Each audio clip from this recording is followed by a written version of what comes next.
Property taxes in the city of Buffalo are going up. For most people, they're going up around 25 to 30 bucks a month. There's a site that the city is running right now where you can type in your address and it tells you what your estimated property tax increase is going to be. And this commenter says 30 bucks a month. I'm happy to pay that into the city I love. And I totally get that there's going to be some amount of people, I'm not weighing in on whether or not it's most, half, whatever, but like some amount of people who just see the dollar amount and say 20, 30 bucks a month. That's fine. I can afford that. I can pay that. Like that'll just be the end of the story for them, right? They're just like, okay, yeah, here's the other 20. I got other stuff to worry about.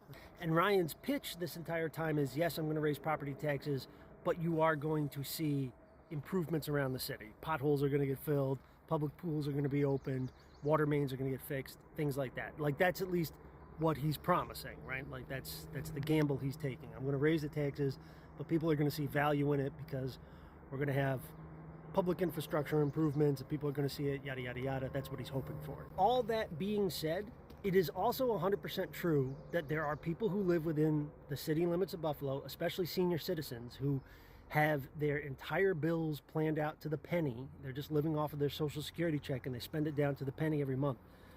And for those folks, an extra $20 or $30 bill for anything is going to be uncomfortable or painful or difficult, especially because right now all of our other bills are also going up, right? Like gas is more expensive, electricity is getting more expensive, groceries are getting more expensive. So far, Ryan's answer to that is, let's try to get everybody in the city of Buffalo applying for a STAR exemption. STAR is this tax exemption that has existed in New York State since the 1990s. Anybody who lives in New York State can apply for it. You fill out some paperwork. It's going to ask for like how many dependents you have, what is your annual income, do you have any veteran or disability statuses, yada, yada, yada. You pop all that info into a calculator and kind of depending on your situation, you can get a portion of your property taxes paid by New York State. I actually get a pretty good STAR exemption check just because I'm a veteran.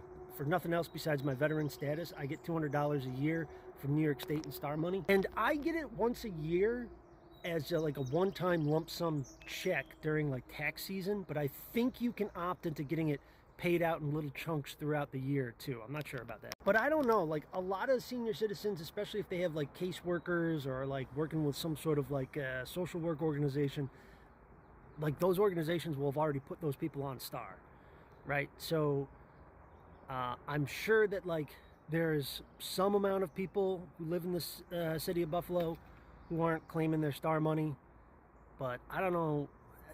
I wouldn't think that it would be a lot, but I base that off of nothing, right? Like that's just my gut reaction. So maybe it's a lot. Anyway, all of this is to say is like, yeah, I think most people will be able to just absorb this property tax increase, and that's fine, no problem, we're all good. But there are going to be some people who are really going to struggle with an extra bill, even if it's 25, 30 bucks a month, and like pretending that they don't exist. They're saying, yeah, but that's just like 3, 4, 5% of the city's population or whatever.